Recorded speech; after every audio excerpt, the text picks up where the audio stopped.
we're back for episode 9 tonight. Nearly a whole 10 episodes already. 3 episodes in a week as well, almost, sort of, which, I mean, you're welcome. A quarantine week, the one that feels like, you know, you don't really count Monday, Tuesday, Wednesday, etc. You just basically just like, oh, well, if I'm going to have a 10-day week this week. Yeah.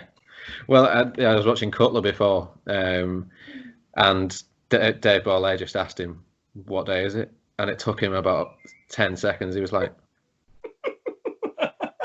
Tuesday. So true. So true. So first off, no long intros or jokes before the podcast is being recorded in case it's crucial content. Yeah. This has become a point of contention in our friendship now, is that we're not allowed to tell each other jokes because we get quite pissed off because we think, oh, I should have saved that for the podcast. Especially before it's been recorded. Yeah. So you should have heard what we said about... No, we didn't really. But you're never going to hear it because it's... But don't you hate podcasts that do that? You go, oh, if you'd only listen to the 10 minutes... I'll DM you. I'll send you a message privately, Aaron, about that point. Like, yeah. Oh. Yeah. Okay. Right. This week. Anyway, any housekeeping this week? Anything to report? Like, subscribe, please. All those things. We're getting a nice little bit of traction now. A few views. Subscribers going. Big deal. It's kind of a big deal. Kind of a big deal now.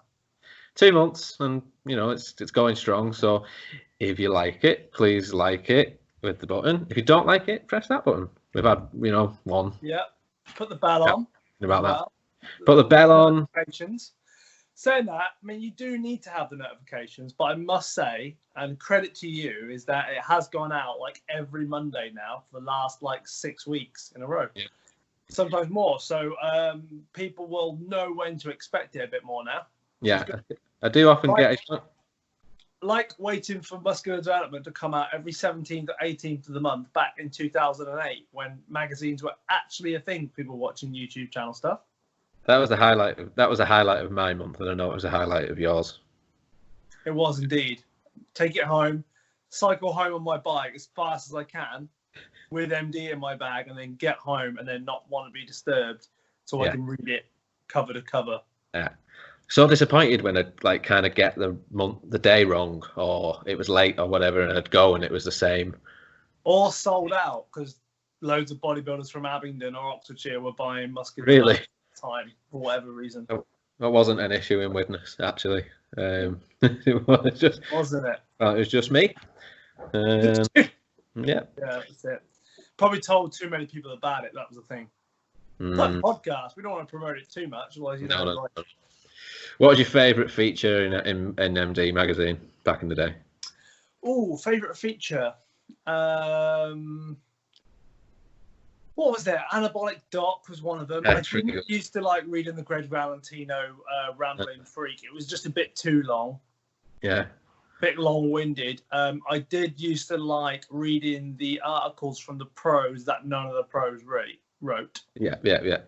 So Dorian Yates' Blood and Guts column. It got a bit. Dorian's never going to write it. It did get a bit like that towards the end, didn't it? When they were clutching at straws. You do like Ronnie Coleman, and it's not written by Ronnie Coleman. Can you imagine that conversation? Ronnie, do you want to do an article for the Muscle Development? Kind of busy. All right, no worries. What about if I write it? Will you just say that it's yours? How much money are you going to give me? 10 grand a month? Sure. Write what you want. If they ever got the money. That's true with that. But then this is back in the day though, when magazine subscriptions and everything was, and magazine contracts at one point were very, very good. Yeah. But, I mean, I know that MD were dogs for it, but when you used to hear about like Flex Wheeler getting paid like £100,000 a year to be AMI contract, like it doesn't exist anymore. Doesn't it? It's all about Instagram now. So. I know, and it's like it's kind of stuck really because I like that we can go on Instagram. I enjoy going on Instagram and seeing what, I don't know, bloody Rafael Brandeo just had for his breakfast 2 minutes ago. So I kind of like, you know, not middle of the road quality bodybuilder, but, you know, not a top guy right now, and seeing what he's doing. That's great. Love that. Yeah. But at the same time, there's something about the nostalgia and the more limited access that magazines provided. You know, you really did look forward to getting that magazine, seeing what has gone on, you know, seeing, you know, and it tied in nicely with the online content from MD. I always thought they did that really well. The In the Trenches videos, like we've mentioned before. Some of them were class. They missed a massive trick with that, didn't they? Yeah. Massive trick.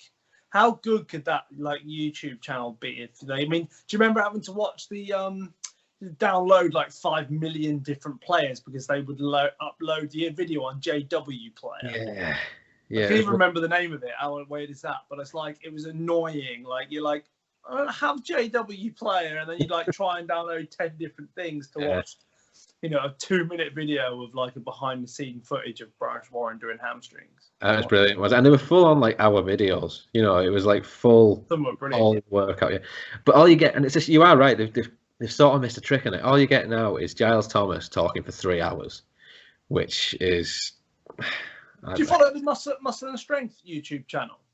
Maybe not actually. The other guys that used to do a lot of the videos. They've got lots of top guys doing videos for them. And there's lots of Patrick Moore, lots of Sergio Olivia, Hakeem Williams. Yeah, I know what you mean. His water, lemon juice, and salt as he's training because Oscar Arden said bare electrolytes. Some of those Oscar Arden videos back in the day were something else, you know. Something else, yeah. I watched it. Go on. No, I watched. I got suckered in to a Kai Green video the other day because Dave was obviously talking about imposing and stuff like that. So it was a new video, and honestly, I watched it for like 10 seconds and thought, "You're doing my head in.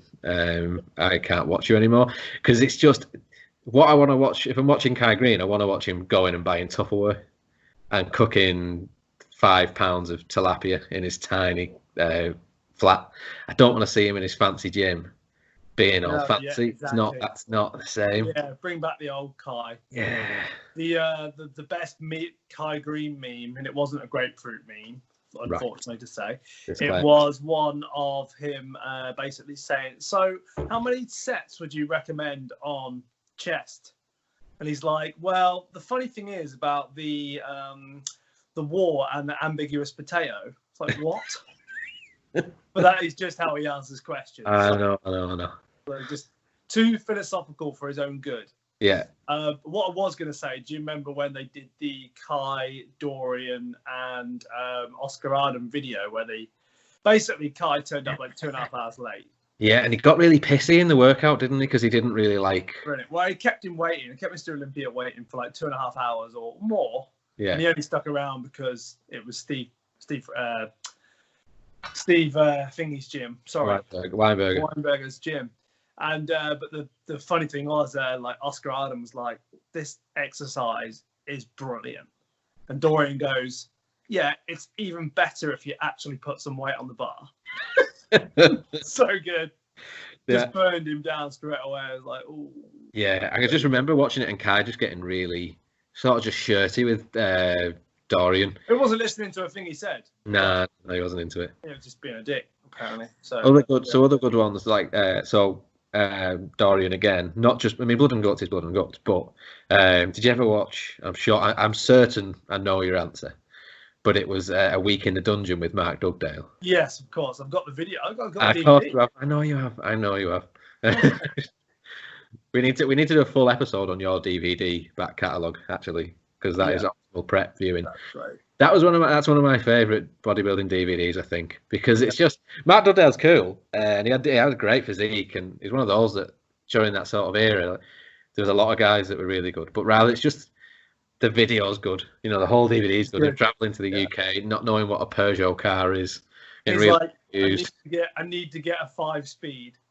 Like, need to get a manual car. Yeah, and within about 2 minutes, he's really angry that he got and realizes he should have just got an automatic because he can't drive. That was the video, and the outtakes they put Zach Kahn pose in at like 10 weeks out, and he's like, do the poses like you're going to do them in the order you're going to do them on stage. He's like proper ripping into him, and he's like, yeah, pretty good.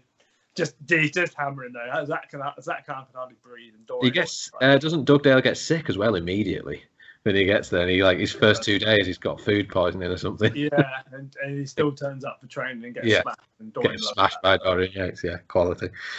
Quality. That's quality. Last DVD comment. I've been watching. So to try and make my home workouts feel like I'm in a gym a little bit, because I'm struggling with the feeling of being in a gym, because I'm basically in my living room. Yep. Rob just sorting out the optimal lighting. Is that better? The phone's getting a bit dark outside. So that's great, actually. That's HD as you can get.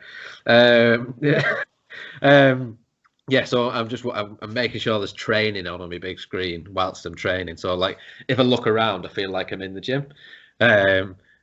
On repeat right now is definitely Maryland Muscle Machine, because that is the most jokes bodybuilding DVD of all time. It is jokes. Yeah. From the 100-pound dumbbell curls to the kind of strange couple that are cooking for him. It's pure power building. If anyone hasn't watched it, it's like 5 plates on flat bench. Yeah.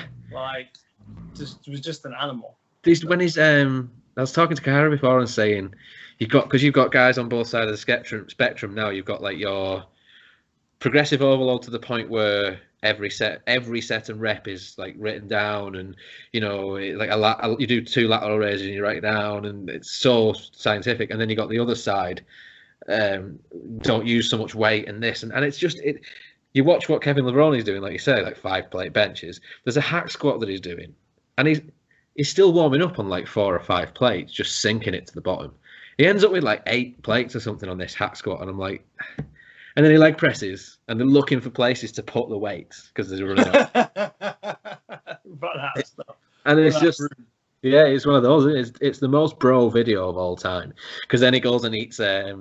He goes home and eats afterwards, and he's eating the fish and kale, or fish and like nothing. Green beans, kale, rice. Hilarious. Most bro food of all time as well. It's great. It's diet on for weeks on just literally fish and green beans. Yeah, but he looked quality, didn't he? Basically, my diet in 2008. Sweet. So fish and green beans. Quality. Oh yeah, good. So what are we on? What are we doing for time? 20 minutes. 20 minutes. Just getting towards end of intro territory. Yeah. Sorry, everyone that tunes in for the bants. If you tune in just for the bants, now is a good time. Timestamp 20 minutes. I think 20 to 30 minutes is acceptable. Yeah. Especially because a lot of people won't like. A lot of the newbie guys, mentioning no names, Ash 140. I call him Ash 140 because Ash did the free plate one-legged lunges. And he actually did send me the video of that, and it's pretty hilarious. The knee smashers, like he doesn't know who any bodybuilders are. No. Anyway, so for people watching this, just for obviously who tune in, who don't really follow bodybuilding but follow us just for bants, then that first 20 minutes is null and void for you, because you probably won't know. No, nothing. Or have ever watched a bodybuilding D, especially the Maryland Muscle Machine. Oh, Mark Dugdale's week at the dungeon. Mark Dugdale. That sounds like Claire when she says, these people won't know who that is. But we'll definitely get a message from Tom Poyner at some point going, that was my favourite bodybuilding DVD of all time. In the Tom Poyner. Good. Yeah, so right. I do look forward to the day when I can recreate the potato story and then film it for Tom Poyner, so we can. It'll probably be the best bodybuilding behind the scenes footage that he's ever seen. Yeah, so I mean, it's going to have to be a situation where you and Dave are backstage and there's no food but a potato. I just recreate it. I told you I just recreate it. Snap a 300-gram potato in half and give it up. Quality. I look forward to that day. So, right, okay. So yes, what were we going to talk about? So this week, we've had, I would say, a recommendation for a podcast, but also a suggestion, maybe. It's more of a suggestion than it was a recommendation, actually, from one and truly Sparkle Pink, which is who's been banished to her bedroom because podcast at 8:30. Yeah. So, sorry, Claire. And, TV stopped working, so my optimal lighting's gone. But we are going to be talking about supplementation this week, which I thought was really nice little subject, because we tend to find that you get lots of podcasts and everything this day, and because everyone says it's a bit boring, talking about sets and reps and training, but that's what we like talking about. So because bodybuilding, we are gonna maybe go through a little bit, maybe about like our own supplementation use, maybe back in the day, throwback episode of like all the supplements that we use and try with anything with a muscly man on the front of the box. I definitely have bought it or tried it. Yeah. Maybe the Muscle Tech series, Lukic, Gakic, Celtec. Yes. You know, just reel them off for you. Yeah. MyoShock, Halo. Yeah. Nailed it. Heat Shock Proteins. I mean, it's the key was the scientifically proven, wasn't it? Clinical doses of X, Y, Z. You know, they were the muscle mass. Yeah. Muscle hypertrophy, muscle hypertrophy and hyperplasia. Yeah. You just get a quality graph that'd be like, you're going to see it now. I can picture it. And you've mentioned you've got to draw the muscle cells on the side as well. Yeah. Them getting enlarged with just gains, basically. Just gains. But I mean, they were always this shape. It was... Yes, always. Muscle cells. Linear relationship. Gains on the X and Y axis. Yeah. I'm sorry, you're going to have to pause this because I'm going to have to reach and shut the door. So you right. don't need to pause it. I'll just pretend, but I'm just going to like go off camera. So I'll fill. Because... Quality cushions. Yeah. Cheers. Shout out to Claire for the cushions. Yeah, cheers, Claire, for the cushions. Nice. Probably was the wrong one. It was the one that's supposed to be propping me up that you're not supposed to see. Yeah, it's some brief for that, I know. So yeah, then all right. So I guess we'll start. Let's start with way back when. All right. What was the first supplement you ever tried? Oh, it was a whey concentrate. Okay, everyone's took this. Everyone's got this. I'm pretty sure it's still on Dolphin or somewhere. It's a whey concentrate, and the container I can only describe was like a container of white emulsion paint. Yeah. It was like a bucket. It was a bucket. Yeah. Was it Nutra yes. 90? Yeah. How do I know that? Yes. 5 kilo bucket of paint. Kara's laughing. It might as well have tasted like paint as well. Yeah, because she used it. Everyone used it. Worst profile ever. 3 grams of protein per 20 grams. They used to have the shovel scoop in that as well, didn't they? Yeah. That was, the ones where you pick it up like the mutant mass, which was literally like it's like a spade, or what's the garden trowel? A trowel. That's what I'm looking for. One of them with a bit more depth to it. Well, when I upgraded from that one, because I was all about gains, because I was like, what I need with my body type is more calories. You know, like when I was younger, I was like, because with my skinny fat body at the time, I was gainer. I'm a hard gainer. Oh, I was a hard gainer. Well, I was actually just not eating enough and training hard enough. So I was looking at supplements, which I guess we could talk about as well, is like that kind of reliance on supplements. But what I upgraded to after that Nutri 90 was the classic, and it was actually good. And I think if you implemented it now, you could make use of it. Was the Optimum Nutrition Serious Mass. So if you're talking about the trowel, like it was like a bag of dog food off the floor, and had 8 servings in it, and one serving was like 4 trowels. Yeah, 1,050 calories. Yeah, I remember the macros on it. Plus, I always remember seeing the good meme on that, and one of the this chick had bought some serious mass, and her dad had scribbled out the M and changed it to serious ass, because that's basically what it gives you. One, it went through you, but two, it also would have put on the pumpy pounds. So oh god, yeah, that was something else. That something else. Well, mine was from Argos, because everyone knows that supplement line of stuff. Yeah. And I bought the York Vanilla 100% whey protein powder. York. And used to have to mix it with, it gave you the options on the back, and it mixed with water or full fat milk, basically, because hard gainers. Yeah. And I used to sit in my garden, sunbathing, reading BFit book, and drinking my protein shake, thinking I was a real bodybuilder. And that was my absolute best day ever. This is what it's all about. This is how you get massive. Yeah. Did you fall into the same trap as I did? Because certainly when I started buying supplements, I didn't have the money to buy supplements like I do now. I will buy supplements now that last me the month, possibly longer. I'll bulk buy supplements, so I've always got them. But I would go and I would spend my pennies on that £50 tub of protein.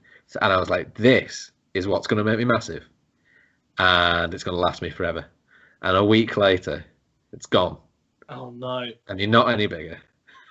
And you've got no money. I used to spend my Oxford Mail paper round money on protein. I'd only ever buy the 1 kilo tub because it was like 20 quid. Yeah. That was basically my wages for the week. I really do sound like my dad, because he used to get 2 shillings for doing a paper round, and that's basically what it feels like. My dad used to buy a pomegranate with it, whereas I used to buy a York protein tub.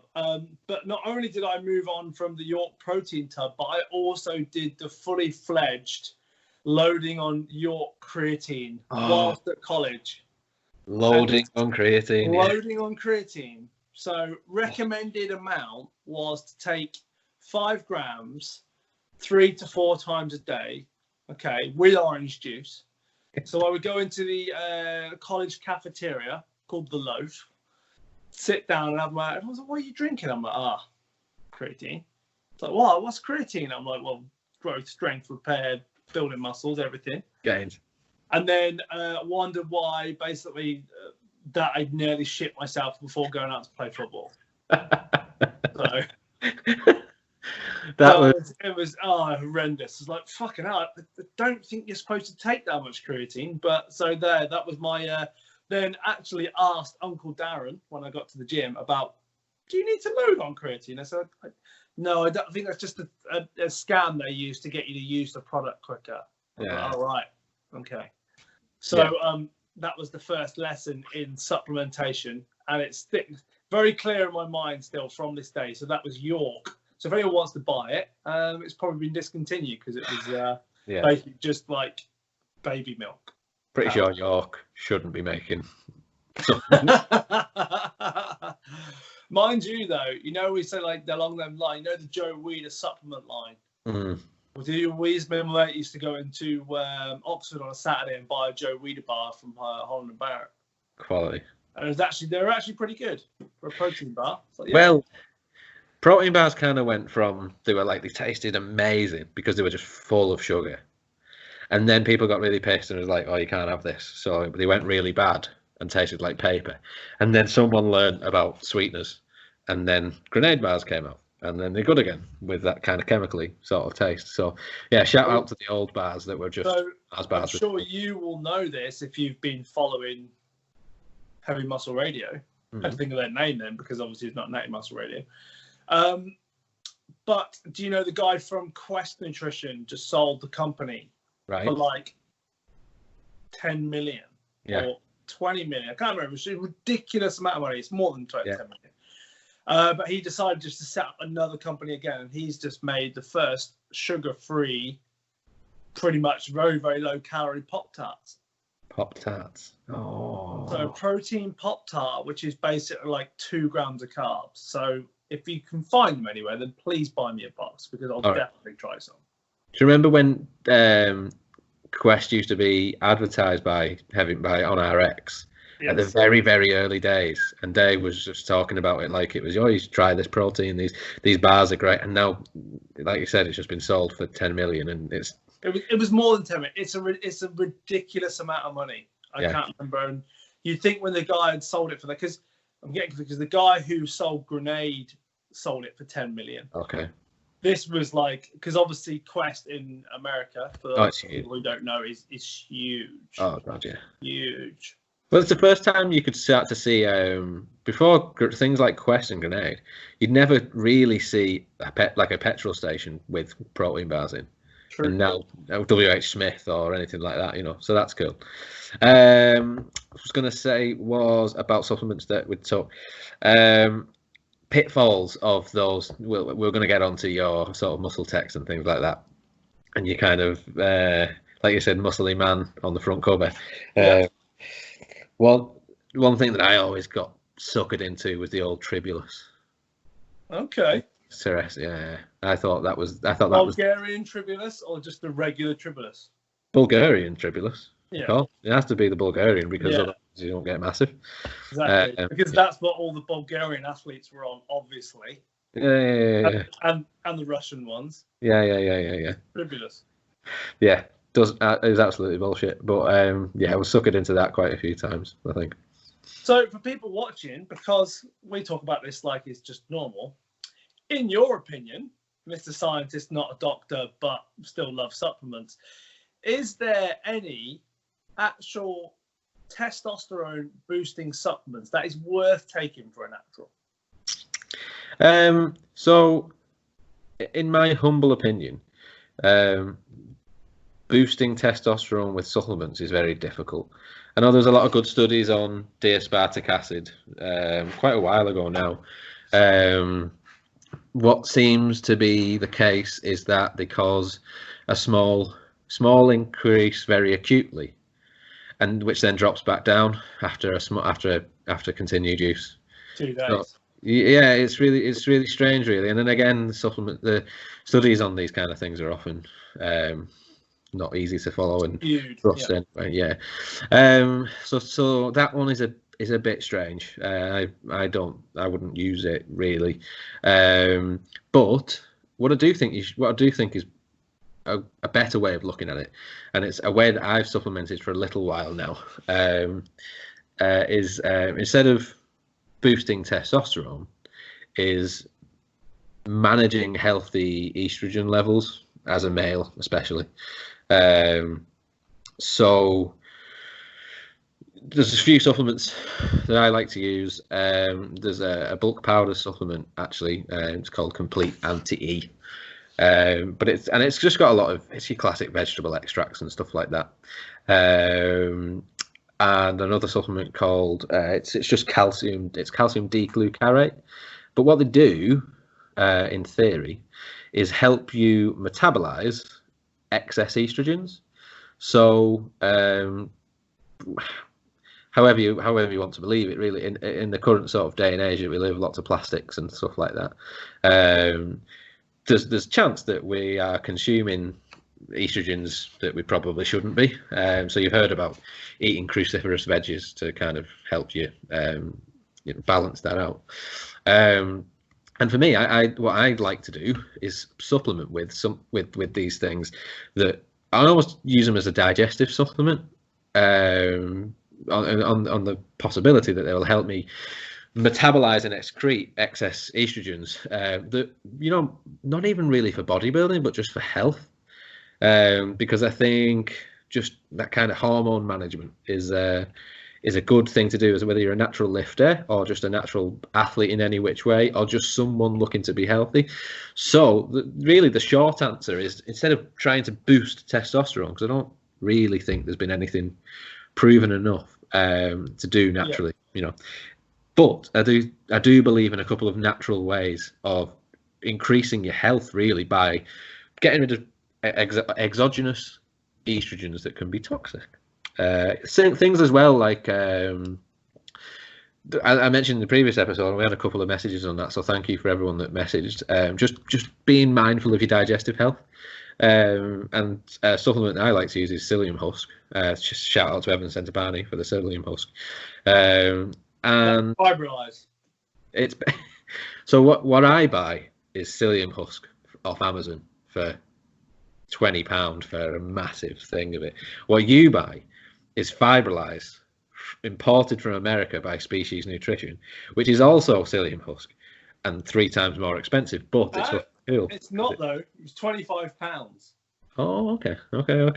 Plus, I get to have the mango flavour with Dave Palumbo's company, which I'm supporting. So if anything, I'm basically just bigger and better digesting because it's got a green label on the front of it and a picture of a mango. So well, screw me. This episode. How nice is yours to drink? On its own, with nothing in it, complete rank. It's tasting nothing. I flavour it. So what mango flavouring are you putting in yours? Are you using a real mango? Every morning, I pick a mango. So when you come down, and this is and this lockdown phase is all over. Yeah. And no, I'm not going to say let's get an apartment together because Anchorman quote. I'm going to say is that you need to try the Fibrilize. All right. And then you can go. Yeah, okay, that £5 is definitely worth the extra. How should we say, money for sure. Right, extra money, yeah. Well, I guess I'll go and foot myself then. Screw me for not having Fibrilize. Yeah. But what I was saying is that psyllium husk is a really good digestive supplement. It quite literally does 2 things. It's prebiotic, so it feeds your gut flora, so you don't have to be taking dead tablets. But if you take a probiotic, it's essentially a dead a bacterial cell that you're ingesting and hoping that it's going to increase your gut flora, which is very unlikely. But by using psyllium husk, it feeds your flora that you've already got, which is good. And also, the best function of psyllium husk is that it swells up with water. So it takes on water, swells up into a gel, and quite literally pushes through your guts and comes out the other side. So best digestive supplement of all time. And in doing that, it helps to excrete toxins such as exogenous estrogens, which when they build up... Jesus, look how you're good at podcasts. You've managed to loop that back round to what we were talking about. You're welcome. So very good, nicely answered. Because is it something you used on prep last time you prepped? Yeah. And I use it. I actually think it's as important in the off season as well because probably more so important. Yeah, pushing food and things like that. Just health things, and it's combined with a lot of other health things. I think turmeric can be really good. Good for reducing inflammation. Good for digestion again. Glutamine. You find really, really strong turmeric, or it might be curcumin, I can't remember, but it hurts your guts a little bit if it's really strong. Second best supplement ever to Species, which has got a dose of turmeric that hasn't messed with my stomach or anything like that, is Animal Flex. Yes, they now do the powder versions. I've had it for ages, and have you ever had it? Because it is, it's gorgeous. It's really nice, and is it better than a mango Fibrilize? Well, we'll have a taste test coming to a Natty Muscle Instagram post near you. Taste test. So yeah. So on that subject, then, so obviously this is for the Animal Flex, the joint capsules they used to have. So they used to be like 6 in a pack. That one was very, very easy to take. However, the original animal products, where we're talking about the multivitamin, multi-mineral, the animal pack. Take it you've used that before, right? I bought it once, and then again, that sort of same thing as I just didn't have enough money to consistently buy it when I was, when I tried to. So I'd buy one thing and be like, this is it. This is going to make me massive. The M pack, which was meant to be the testosterone boosting one, I believe, and lasts a week. And M stack. Yeah. And then what was the other one? It was M stack, because one of them got banned, actually. One of them got banned, and then they re-released it. So I remember all that because it was always an MD. Yeah. See the way I was just bringing back round that stuff in the conversation. That's why we're big. Back round. That's why we're big. But yeah, that was a funny one, and I also very much got put off by an animal pack, not for a reason you may think of, because I took one of my mates through a leg session, and he puked up halfway through, and he'd only just had the animal pack before a session. And the smell, I cannot tell you how bad that was. He puked up all over the Feel Good Fitness toilet floor. And the smell of that, all I can smell is that fucking great big brown tablet that always used to get stuck. But yeah, horrendous. But that put me off animal pack for life. But now they've got the powder form, I'd be much more inclined to have it again. Yeah, I recommend the Flex. It's good. I don't know. It's one of those funny. It was actually Johnson that recommended the Flex for joint, really, rather than the turmeric. But it's even if it has no other benefits, it's a good dose of turmeric at a good price. It tastes well, tastes good, and mixes really well. I'm definitely going to go after this podcast and order some. I know you are. Yeah. Great product. Yeah. So, but I have noticed when I don't use it for an extended period of time, I get a bit more creaky with the joints. Placebo, maybe, but if it works, then I'm less worried about knee pain. Then, exactly, definitely that. And on the subject then of multivitamins, bit of knowledge for everybody really, and you probably obviously will agree, is that if you are buying the 1-a-day vitamins and it's got all the vitamins you could want in it, but you only get one tablet and it's this size, 100% you are not going to be getting enough. It's probably not enough to feed a hamster's recommended daily amount of vitamins. No, definitely not. So that's why when you buy a multi, I'm using the Species Nutrition for plugging you again, the mineralized, which is basically it's 10 tablets per serving. Wow. But that is all the same color tablets. It's just 10 of those. It's surprisingly how much actual powder or volume of actual supplement you need to get in a multivitamin to actually be worth taking. So okay, I might have a look at that myself actually, because I don't use the single. If you're taking wellness for men or for women, and it's one tablet, it's not doing anything. So stop wasting your money. Yeah. Okay, you might have sold V mineralized to me as well. I don't know about animal pack. No, other one we were talking about. Species. Nope, keep going back. Psyllium husk, basically. Oh, you don't know about fibrilize? Yeah, fibrilize, sorry. Don't know. Yeah, you'll have to sell me on that, yeah. Okay. Well, I might say get the bulk buy from Amazon, and then if I buy 3, I might be able to get you one for like 20 quid, and you'd be like, it's worth it just for the taste. All right, you sold me. That's probably the educational segment of the show. Finished with my one input of supplements. But yeah, let's move on then. So supplementation, anything different between off season and in season for you? Less, no, actually not. And I think what I'd say is I like to use, whether it's broy or not, I do like to use intra workout carbs, and cyclic dextrin is really good on my stomach. Because your training warrants actually using carbohydrates for a start. Right. Yeah. Because, that's just one thing that I was said I had. I can't remember why I was just got deja vu then, but giving intra workouts to clients and then suddenly realizing that, that they are just not coasting and not going through the sessions properly. You're like, this is a complete waste of calories for you. Yeah. So, people who train, obviously, with intention to put on muscle and actually, need those carbohydrates. I think is the main thing I was thinking. Yeah, I think you do actually, and I know Palumbo actually has always been a bit funny about whether you should use intra-workout carbs and, you know, whether it's worth it in that window and stuff like that. And I guess for me, actually, it just seems like a convenient time for me to drink something. I'm going to be wanting to drink a lot of water anyway when I train.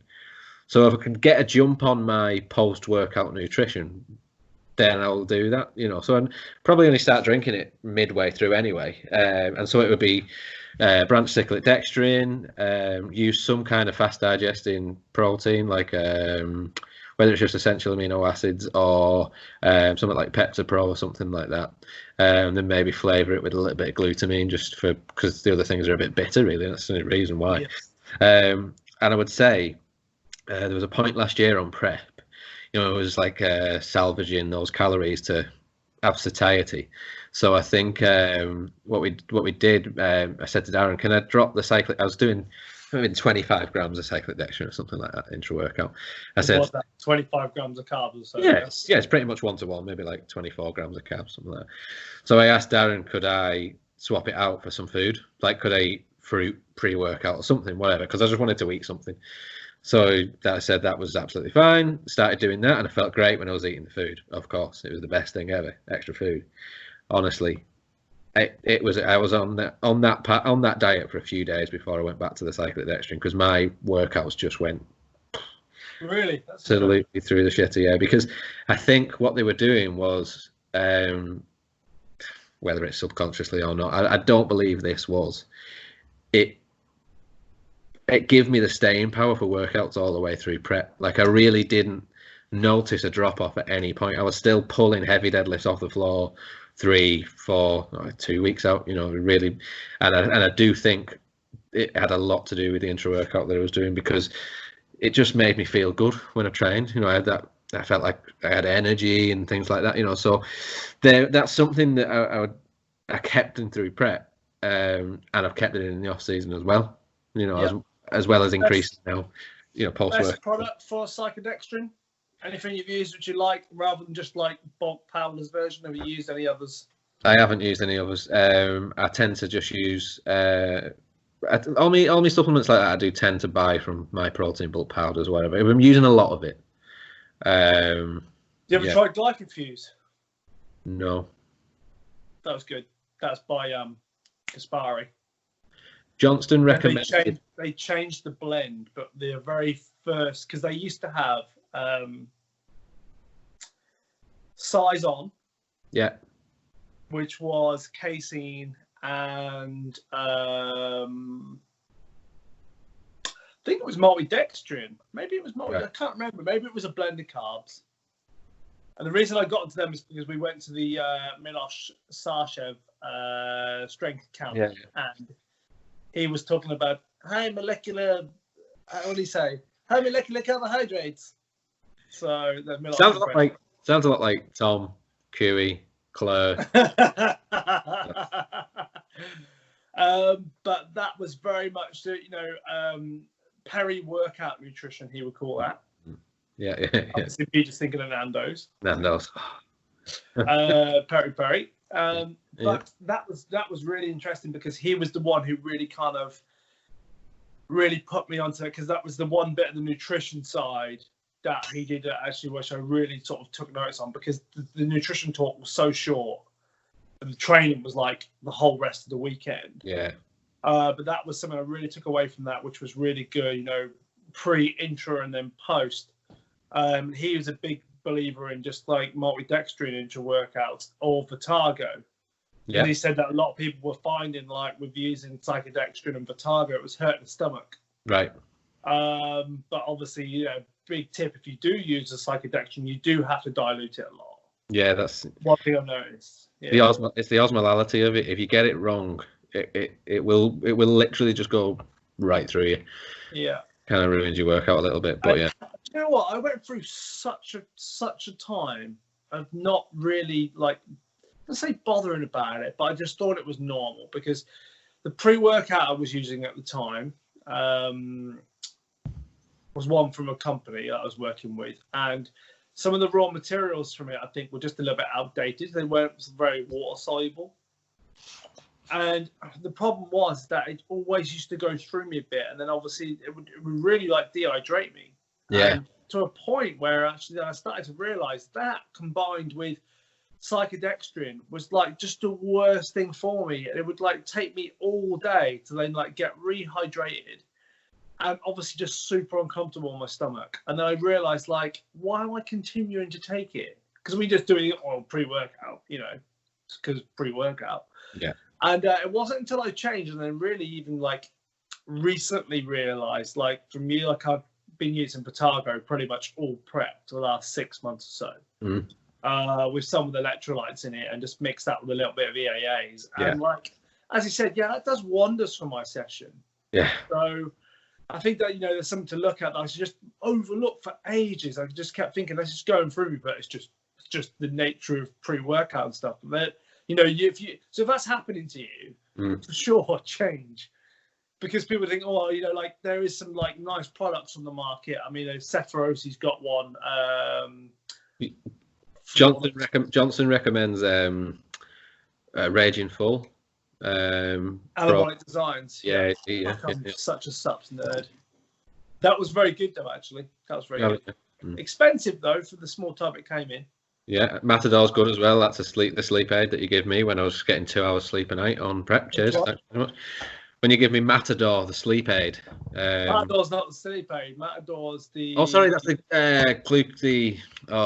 That's the glucose disposal aid or whatever it is, isn't it? Is that Bulldoze. the glucose? I don't know. One of them is. No, it is. It's the glucose. It's the Bulldoze you're thinking of. Sorry. Yeah, thanks for that. When I was sleeping 2 hours a night, that was quality. Yeah. Did it help? Yeah, I got 3 hours. So yeah. No, that's good. There's AD have got some good supplements actually. I like that. Yeah. So, question for you then. Favorite and then maybe least favorite, or maybe just a good and a bad example of pre-workouts, because we all love a good 20 minutes, possibly 30-minute chat pre-workout where we take our pre-workouts. Okay. And what's become quite traditional now. Do you want the bro version, or do you want the Bro version? Okay. So what me and Aaron, a few others have decided that if you're going to take a pre-workout, then find obviously like one with a decent amount of stim in it, which is going to get you off your neck a little bit, right? For leg day and back day, right? But then I don't really want to always use that kind of stuff all the time, because lots of really high stim pre-workouts, what they will do is they'll actually inhibit blood flow, okay, which is the opposite of what you want from a pre-workout. Yeah.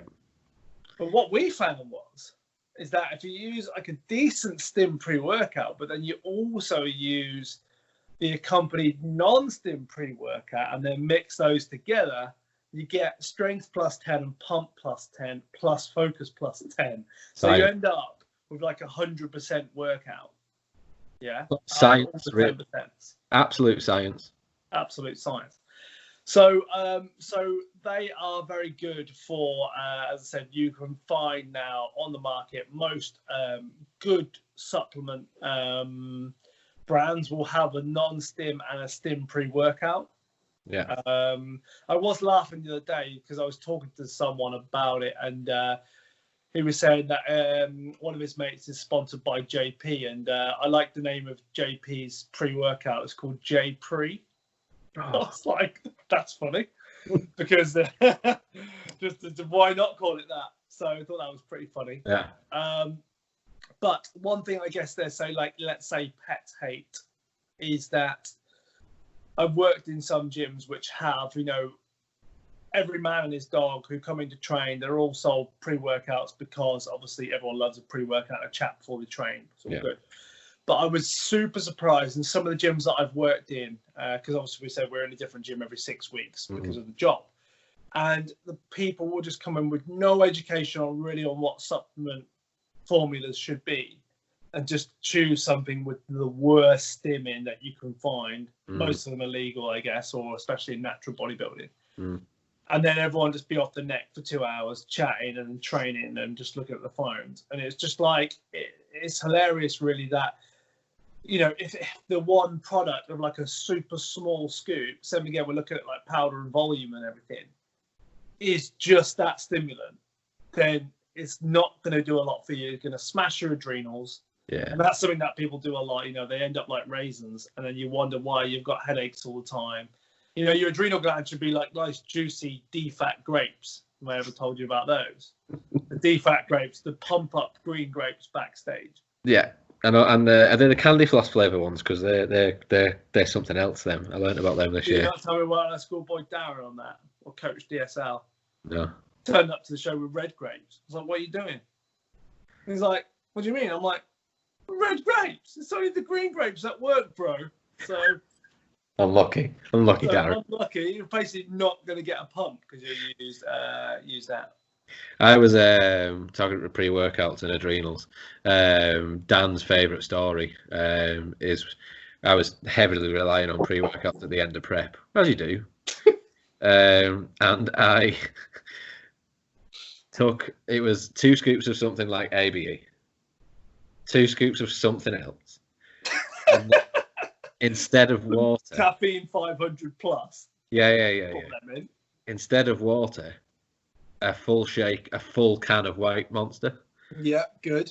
Yeah, because caffeine. And Dan to this day says he looked at me and thought I wondered whether I was just gonna like just end, because it was just quite a lot, and it raised your heart rate from 43 to 50. It just about made me be able to stop and leave the house. So yeah, that was it. It's so bad though, isn't it? Like, you know, when you hear about, I said like how like not so much dependent, but like you can be that tired on prep where if you're not sleeping and you do that and it does nothing. It does nothing at all. So but yeah, Claire's got a habit at the moment of like, oh, let's have a coffee, and she does me a 4-shotter in like this cup, and it fucking sends me loopy. Fucking doing podcasts and that, chatting for 6 hours. They're like, all right, we've kind of run out of time. So yep, sorry. Caffeine overload. So I must admit I am a bit of a caffeine junkie though. Yeah.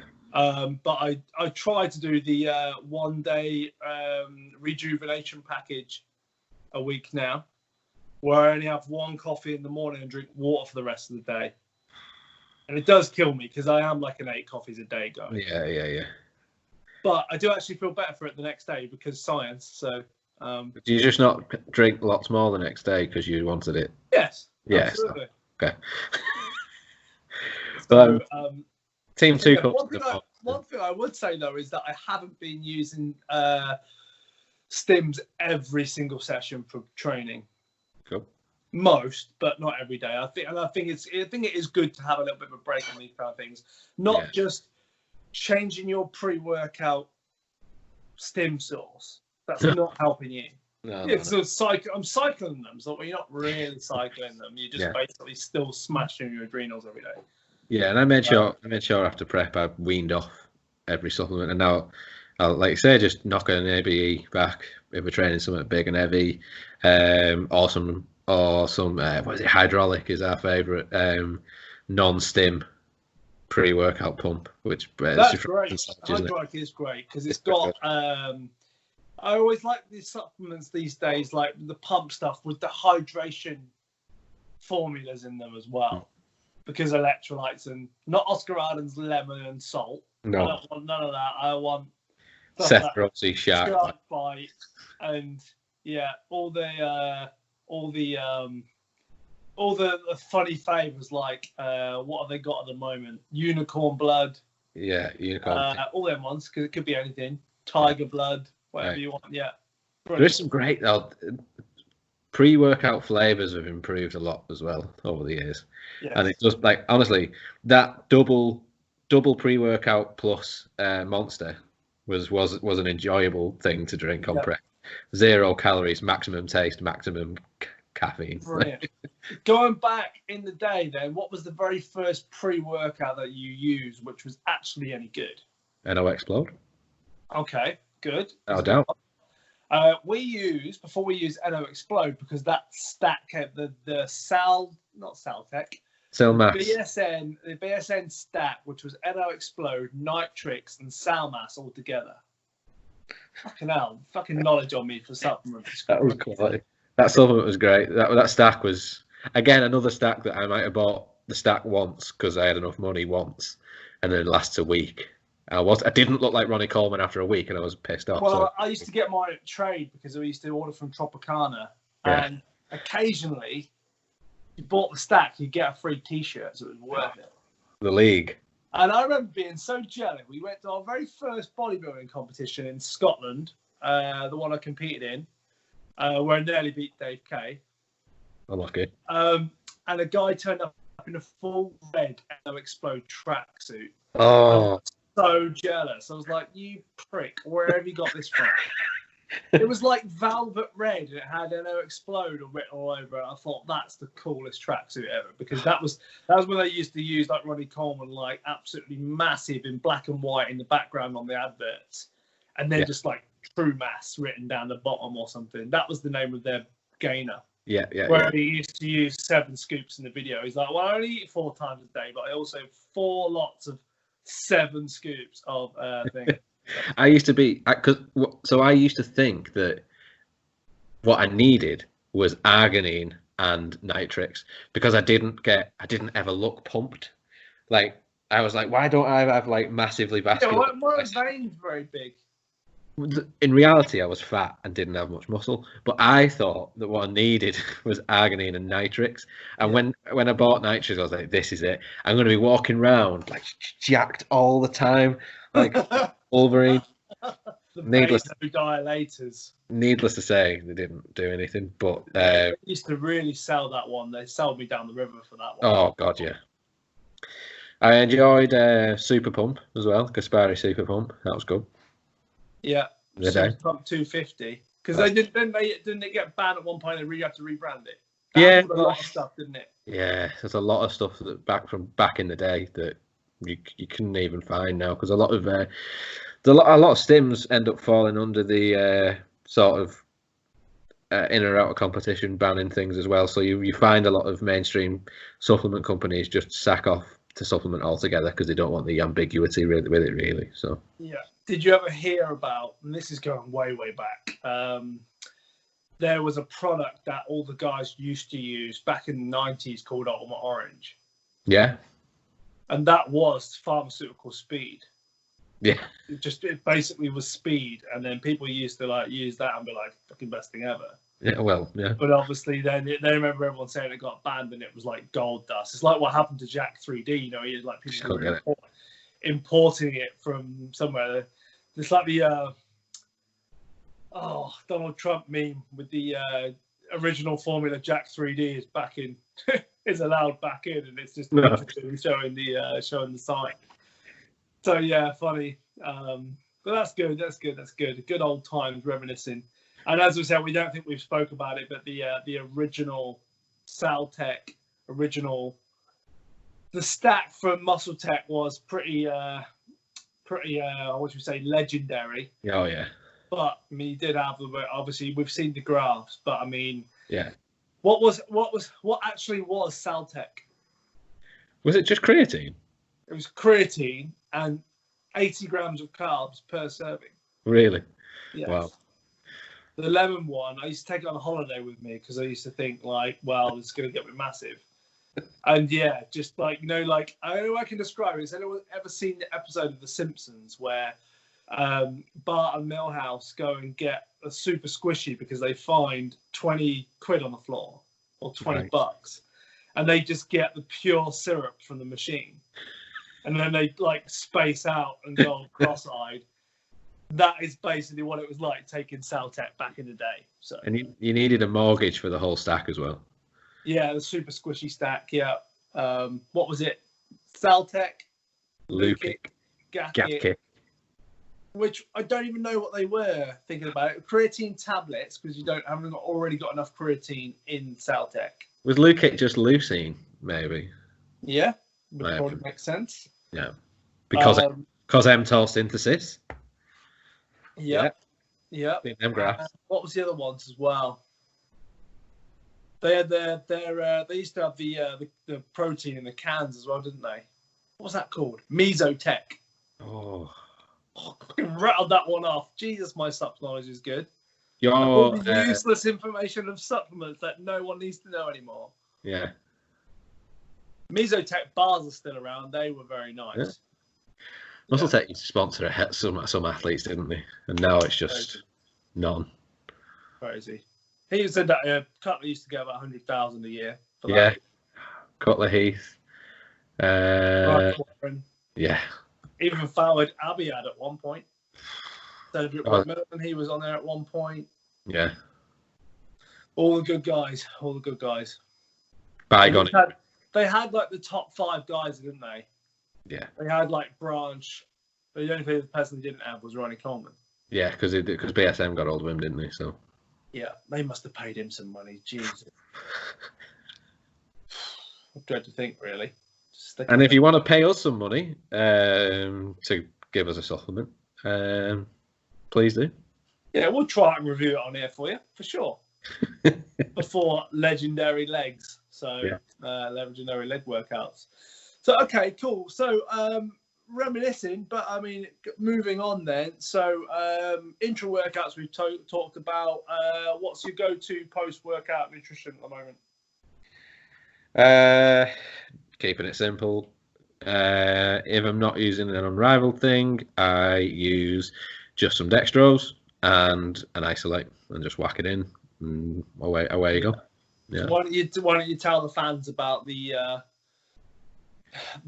difference between off-season and in-season protein choice and cash flow, and how much you were good to yourself and sport yourself in the in-season? Yeah, in season you're like, I'm on the mutant iso surge. I'm on the yummy sports. You know, if it's got an optimal peak taste, it's being purchased regardless, really. Off season, whatever, it'll go down. Whatever goes down. Yeah. It's I guess it's like, I mean, I use the same all year round because I'm just kind of like, you know, I just like that feeling of just getting a shaking after the session and feeling like I can obviously eat afterwards. But yeah, like that's probably the one thing out of the supplement list that I would just kind of keep the same, whereas maybe things like pre's and stuff change. But as I say, it'll either be like an unrivaled rapid recover, or we'll use just obviously as you said, dextrose. Glucose and a decent whey, isolate or hydrolyzed whey. Yeah, really. So that's good. Yeah, and I'll just neck it, you know, in the anabolic window, I guess. Yes, 30 minutes too. Yeah. So, so one thing I actually wanted to touch on, which I thought might be interesting for a few people to hear, is a little bit about the drug testing. And a little bit about, not the way it's run or anything like that at all, but simply about, like, you know, with following like WADA guidelines. Sorry, I'm concerned I'm not sat to the wrong side because I know, you know, you don't want to do that for that.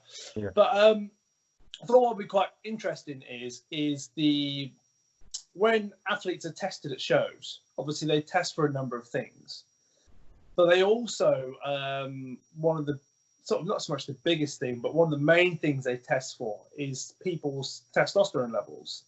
And it's tested on the epi-testosterone to testosterone ratio. Okay. So across the board, people who don't know, in WADA, it used to be that you could be a 6-to-1 ratio from testosterone to epi-testosterone would be considered a fail. Okay.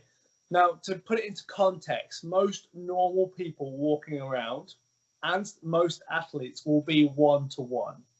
Okay, so if you're slightly raised, then you might be a 2-to-1, 3-to-1.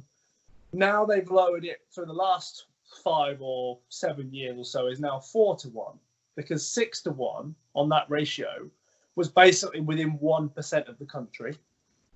4-to-1 is more like 10% of the country. So generally, if you are if you have a high testosterone output, and that's probably more common in athletes, it can just be random for people as well. Like, you know, you might have the most gifted athlete out there, and he can still be at 1-to-1 Yeah. on his normal testosterone. Now, what I thought would be quite interesting to do is that in 2013, when I won my pro card, I was 0.1 under that ratio. Okay, which basically means I got a call from Davey J like a week after the show, and to say, we don't want to worry you, but your testosterone is on the limit of where it should be for a natural athlete. And I was like, right, okay, cool. I was like, well, what does this mean? He's like, well, it's nothing to worry about at the moment. What we will do is we'll retest you in Miami. So I was like, okay. And then when it came back from Miami, so the first one was like 3.8, like 0.2 under or so. And then the next one after that was then 3.6 or something. So it was high both times. Yeah. So he said, oh, it's nothing to worry about. But obviously, if you'd been over that point, you would then fail a test. And what that means is, at that point, you then have two options. You can basically accept the fail and give up your first place trophy or whatever you've got. Mostly it's going to be a first place trophy unless it's a random test. Yeah. Or you can obviously like test it. Not so much contest it, but basically you get your B sample and your other sample tested. And what they do is they send it off to get done what you call a carbonized isotope test. And what that does is that they then test that sample to see if that testosterone has come from synthetic use. So if it's come from an external tube or shot or whatever. So fast forward to 2016, my results came back as like a 5.2.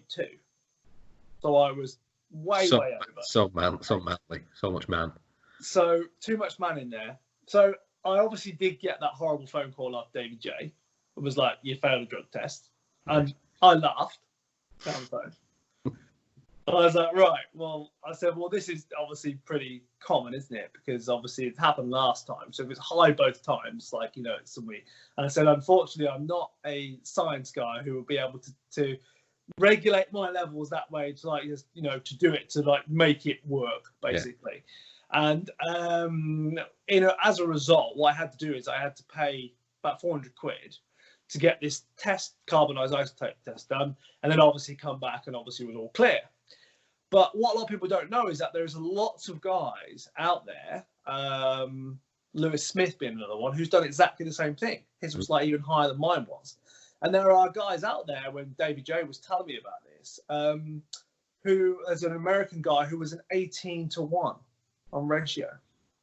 And it came back and they still obviously is all him. So there is complete exceptions to the rule. And there is obviously, you know, just where it's just like, you know, average for most people as well. But I thought it was a really good little insight to show. But obviously, I guess the kind of debate is that, yes, you have to pay for this test. But it's kind of like, in some ways, the way I looked at it at the time, it's like it's not so much a privilege, but it's a opportunity to really like show your natural status. Yeah. Because if you was to turn down that test because you couldn't afford to do it, now that obviously has happened to some people as well. But I know from my own point of view, I was like, I will do everything in my power to basically prove that, because it means a lot, you know. So whether you know, I had to beg, steal, or borrow that money to do that, then I probably would have done. So yeah, so I just thought it was a good little insight. Yeah. It's an investment, really, as well, isn't it? Then, so you say, like you say, into someone like yourself who markets yourself within bodybuilding, and you've got businesses related to it and stuff like that. You know, it's important, I think, to kind of draw that line under it as well. But you'd never told me that story before either. You know, I'd sort of alluded to it, and it is interesting to get a bit of an insight into how that. Cheers, Cara. Thanks. Nice one. Cheers. Shout out to Cara for you watching Natty Muscle Radio. She's probably watching another rubbish podcast that's not ours. Yeah. Cheers, Cara. I sounded like myself talking. That was all. So. Yeah, it wasn't you actually. No. No. I think it's an interesting insight into how it works, really, because not many people get the privilege of providing a sample anyway, because, you know, like you say, talking random sampling or winners, You know, otherwise it's everyone at the British finals for BNBF is go through the polygraph. You know, so it's an interesting insight, certainly. You know, yeah, how it goes. And I have to tell you the other story, which always makes me crease up, is when Lewis failed his test. I remember speaking to him about it, and basically he was down training at Evolution Gym with John Clark, and he basically had said, John, just had a phone call off David J, and I failed my drugs test. And he's like, what do you mean, Lewis? What do you mean you failed your drugs test? He was like, well, he said, my testosterone levels have come back higher than they should be. And he's like, but you know, in Lewis's, like, you know, laid back humorous, going, don't worry, John, it's all me. All me, okay, right? But John's gone, really? Are you sure, Lewis? He's like, honestly, so I've not taken anything. It's just I've got all testosterone. It's like, I suppose you can't tell, like, you know, Lewis bigging himself up and, like, you know, being Lewis. So anyway, Lewis leaves the gym, and Lewis gets like 3 minutes down the road and goes, oh, fuck, I forgot my drinks bottle. So he goes, pulls back into the gym and goes, oh, and he's gone, as soon as he's opened the door, John Clark's gone, oh, I knew it. I knew you were lying, Lewis. You've failed, haven't you? He's like, no, John, I just forgot my drinks bottle. So that was pretty jokes. So me and Lewis always have little jokes with each other about obviously who's more manly. So he reckons that he is because he's like 5.2, whereas I'm like a mere 4.2. Nightmare. So anyway, so yeah, that's the testosterone stories for the week. So much man. So much man in there. How are we doing for time anyway? I haven't even checked. I've been on a tangent for the last 10 minutes. Oh, I think that's an hour. That's a good hour 20. So is it? Yeah. So just quickly then, because I mean, I obviously want this to be a little bit educational as well. Then, is there anything that you can recommend for anyone, supplements-wise, apart from the digestive stuff that you've talked about? Maybe some things that people maybe aren't taking or you're taking. If you had unlimited budget, like obviously I know things like vitamin D3 are a must, really, or a win. You know, things. Honestly, probably not. I've listed a lot of the things. I do think digestive health is really important, and I'd like people to do their own research on the estrogen eliminating stuff. But one thing, all I would say is what I recommend on supplements. And actually, it was a seminar with Rich Gosdecki from years ago. And it was about D-aspartic acid, actually. Someone asked him the question. And so it's just a way that I've started to think about supplements with natural bodybuilding. Someone asked him, did you use D-aspartic acid? And he said, yeah, do. And the reason why I do is because as a natural athlete, as a non-tested athlete, we can't rely on certain other things. You know, we can't rely on performance enhancing stuff. So everything we've got to our disposal, I'll use, because if it gives me that 0.1% as a competitor, you know, I want that 0.1%. And so, you know, I think a lot of people look negatively on people who like to use a lot of supplements. And I would also, you know, it's key to remember that a supplement is exactly that. It's meant to supplement your diet. It shouldn't be replacement. However, if you truly believe that, you know, this one supplement might provide you that 0.1%, can you afford not? I mean, you know, money not an option, like you said. Can you afford not to use it? Because if you're stood on stage with that guy and you use something that gives you that 0.1%, that's totally legal and totally within the realms. Yeah. You know, so and that kind of resonated with me actually. It's like, yeah, you know, if there's something I think will allow me to train a bit harder or whatever, or just provide a good, you know, is a good supplement. Then I think you owe it to yourself to give it a shot. Really, that's what I'd say. Definitely, and you know, you may actually take supplements for other reasons as well. Like, I mean, I like to use a fat burner when I'm dieting, right? Simply for the reason that it actually just kills my hunger a little bit. Yeah, and it's like, you know, it's because otherwise, like, if I'm just like that whole time I'm doing my cardio, I'm thinking about food the whole time. Right. I almost want to be able to enjoy my cardio as gay as that sounds. Yeah, no, I know what you mean. It's whether it's if it's possible. Is it actually possible to enjoy your cardio? I think it probably is. If you're listening to this podcast, it is. You're so good at podcasts. It's crazy. Oh, good at podcasts. Yeah, that's all I'd say, really. Other than the things I've recommended is, I think, do your research. That's important. Do some research. Don't take somebody's word on something. Make sure there's great outlets like the BNBF Banned Substances group, which is open to any, as I understand, is open to any natural athlete. I've seen guys from multiple different federations ask questions in there. Davey's always very responsive and encourages people to read the ingredients and make sure that you're using, if you can use informed sports stuff, do. Just make sure that you're confident in the quality of the product. That's always a big thing. There's lots of cowboy sort of supplements out there.